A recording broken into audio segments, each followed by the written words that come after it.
You're listening to Cards to the Moon, a podcast about trading cards from both a collector and investor perspective. We hope you'll stick around for the ride as we take a deep dive into the state of the hobby, share some hot takes, hopefully some useful advice, and fun stories along the way. Hey all, welcome back to Cards to the Moon. This is your Friday edition, which drops every other week, while our regular Tuesday episodes come every single week, but glad to have you join us today. My name is Clark from 5 Card Guys on Instagram and 5cardguys.com. Today I'm flying solo. It's been a busy week for my co-hosts, Hyung and John, but they won't be gone long, so not to worry. For today's pod, off the top, first things first, we talk a lot of baseball and baseball cards here on this podcast, so I got to give kudos and offer congratulations to the Texas Rangers, who are your 2023 World Series champions.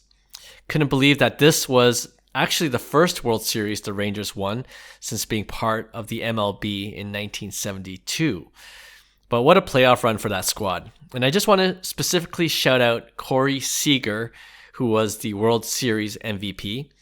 I think I saw a tweet where it said Seager is only the second position player to win the World Series MVP twice, joining none other than Mr. October himself, Reggie Jackson. His postseason stats are pretty ridiculous if you check them out. He hit .318 with 6 doubles, 6 homers, 15 walks, and 12 RBIs in just 17 games. That's pretty impressive. I was curious to see how his rookie card values are doing after winning the World Series, and I saw one of his 2012 Bowman Chrome Blue Refractor autograph rookie cards that sold, I believe, on the night they won the World Series, so yesterday as of this recording. And if you haven't seen it, it's a beautiful card. If you remember, he was an LA Dodger before joining the Rangers, so that card is actually a color match, which you guys know I love.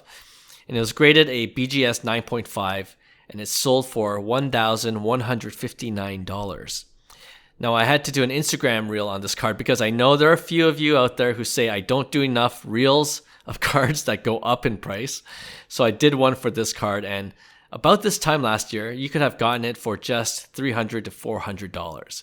So a nice increase there. Anyway, congrats again, and I hope the Rangers fans are enjoying this moment. You know, I still remember when the Toronto Blue Jays won back-to-back in 1992 and 93, like it was yesterday. Celebrating with my dad, giving each other high fives, jumping up and down on the couch. It was a great time, but it was a long time ago, and yes, for the past now 30 years. Yeah, let's not talk about it. All right, for the rest of this episode, I wanted to provide an update on our fantasy sports card draft. If you're a loyal listener, you know back in May of this year, Hyung, John, and I decided to do a draft where each of us drafted 5 players from a list of 15 top athletes across different sports, who are also pretty big names in the hobby. And I'll mention who they are in just a sec. But the way to win this fantasy sports card draft is that we first calculated the value of our respective team that we drafted by adding up the index value of each player using the CardLadder player index, starting from June when we started this league. And then we would take the player index value of the last day of each month and then saw if our overall team value increased or decreased. And whoever by the end of this year has the team that gained the most in value, or as you're going to see, lost the least amount of value, that will determine the winner. And the 3 of us agreed the prize would be a hobby box from each person to the winner. Okay, so I think it'll make more sense once I get into the details.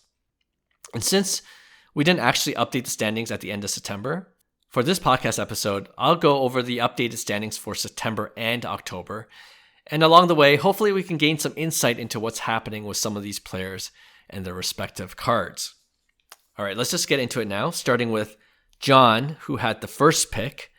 His team is comprised of, in order of his draft picks, Jackie Robinson, Tiger Woods, Patrick Mahomes, Luka Doncic, and LeBron James. Now, the reoccurring storyline for John here is that LeBron James cards continue to weigh his team down with his player index value down about 15% from June to September. We figure that some of his big cards that make up his index value, like the Topps Chrome Refractors, have all seen major corrections. And I'm not sure we've seen the bottom for those cards specifically yet. His 2003 Topps Chrome Gold Refractor, BGS 9.5, just sold for $160,000 in October. And at the peak, that card sold for $900,000 back in January 2022. More recent comps show that it sold for $204,000 in March of this year. So obviously a downward trend there. The other player on this team that saw a big drop, somewhat surprisingly, is Jackie Robinson, which when we started this league was in the positive, I believe. But at the end of September, again starting from June, Jackie Robinson lost about 15% as well. And you'll see later, this seems to be a more recent trend where other vintage cards have seen big corrections. That's a little troubling for my team because I drafted guys like Mickey Mantle and Babe Ruth, thinking initially that vintage cards were more stable and the name of the game for this draft, in these market conditions especially, would be to lose the least amount of value. But we'll get to my team in just a bit. Back to John's team. The only highlight really is Patrick Mahomes, who saw his player index value actually increase by 1.48%. I think that's what John was hoping for with the beginning of the NFL season. Now, is it enough to get his overall team value up by the end of this year to win the league? We'll have to see. But if you compare how he did by the end of August, when his team lost about 13% in value overall, John's team is trending upward now, losing 9% by the end of September. Okay, let's go on to my team now. And in the order of who I drafted, I picked Mickey Mantle, Babe Ruth, who I just both mentioned. And rounding out the team is Shohei Ohtani, Michael Jordan, and Kobe Bryant. My fellow co-hosts aren't here to make any snide remarks about how there's still a lot of season to play. Well, we're down to 2 months left now, but, I've been in first place since the league started in June, FYI. But honestly, I did get a huge lucky break by drafting, who, Shohei Ohtani, who has been carrying my team on his shoulders. His card index value by the end of September is up 35%. Crazy. And surprisingly, 2 other players on my team have also been relatively stable and even shown some slight positive gains. And they are MJ and Kobe, up 4 and 5% respectively.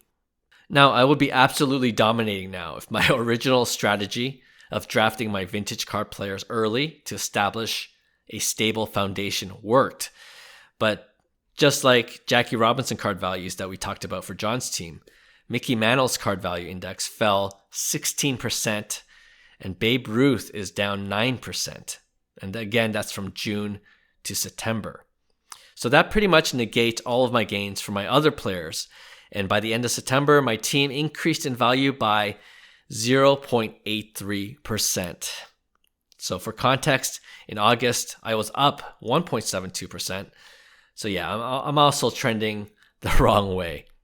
To me, I think it'll be interesting to see how the vintage card market does in the coming year, whether now both the low grade and high grade cards continue to decrease in value, and for how long. All right, so that puts me still in first. John is in second, and Hyung is still in third, although from August to September, he's made some significant ground, almost catching up to John's team, and you'll see why when you see his team.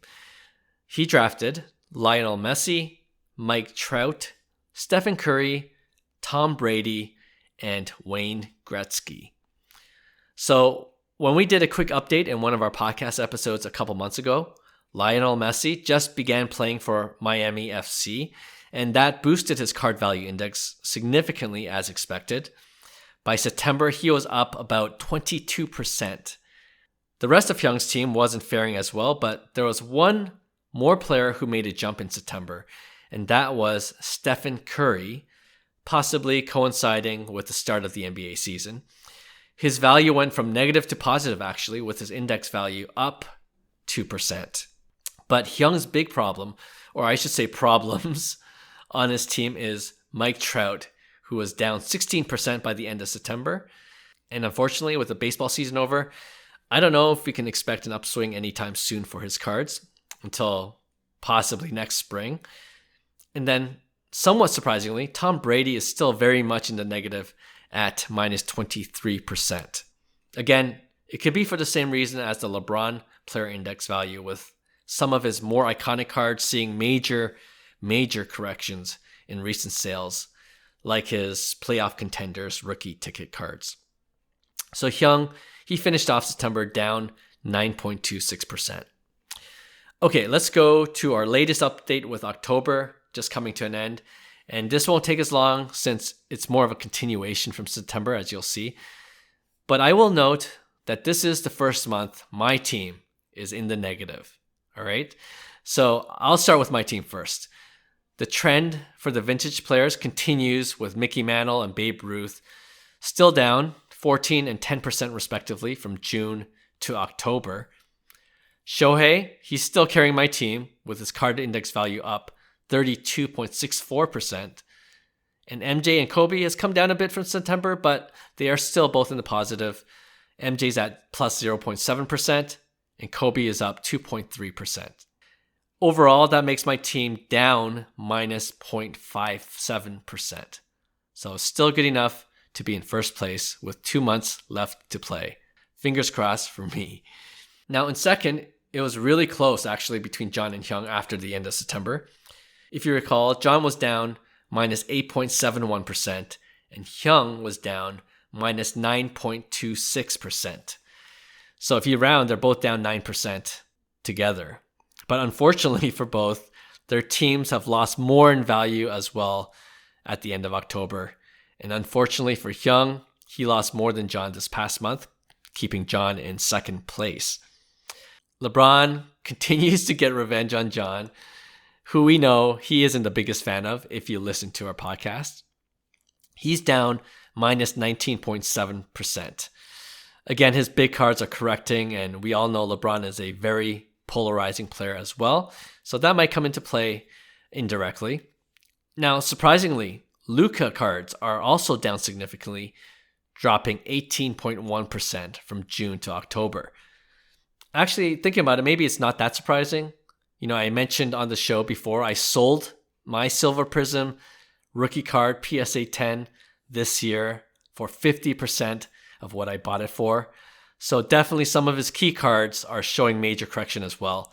On a side note, I just picked up this week his Contenders Optic Blue Parallel Rookie Auto card, numbered to 99, graded BGS 9.5.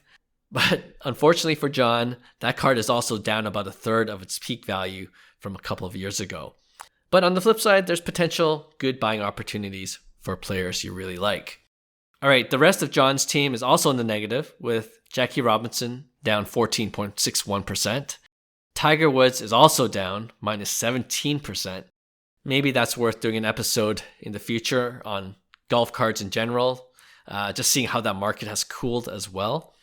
And Mahomes, who was positive in September, he's back down a bit to minus 3.11%. So overall, John's team is down minus 13.68%.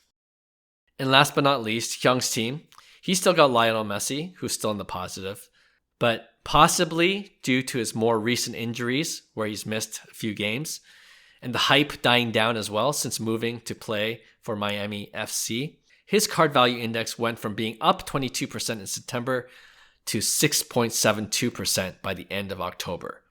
So it'll be interesting to see how his card value index does for the rest of the year. And we mentioned on Hyung's team, Steph Curry, he was up 2% in September, while he's down a bit to back in the negatives at minus 0.4%. As we mentioned earlier as well, Hyung's team is still weighed down by Mike Trout and Tom Brady, whose card value index is minus 30% and minus 26% respectively. And we didn't talk about this player before, but Hyung also has Wayne Gretzky, who was the last pick in this draft. And we joke he would never be the last pick in any draft, except for this one we have here. But his card value index is down minus 6.8%. And that brings Hyung's overall team down minus 16.67%. So there you go. Overall, yes, the bigger picture is that this seems to indicate the sports card market, even for GOAT players, is a little choppy at best, and things are definitely correcting. But as I said on the show before, this for me is grail hunting season. I love my Luka Doncic purchase this past week. That card actually sold for $18,000 during the hobby hype 2 years ago, and I would have never imagined owning one at that price. But now I got one because it's in my price range now, so that's awesome. All right, I hope you enjoyed this Friday episode. We appreciate you guys tuning in week after week, and we'll be back with a brand new regular episode on Tuesday. See you then. Bye. Hey, thanks for listening to Cards to the Moon. We'd really appreciate you subscribing to our podcast wherever you listen to your podcasts. And you can also connect with each of us on Instagram at 5cardguys, or you can follow Hyung at Integrity Sports Cards or John at TradeU at Recess. You can also check us out at 5cardguys.com. Thanks again, and hope to connect soon.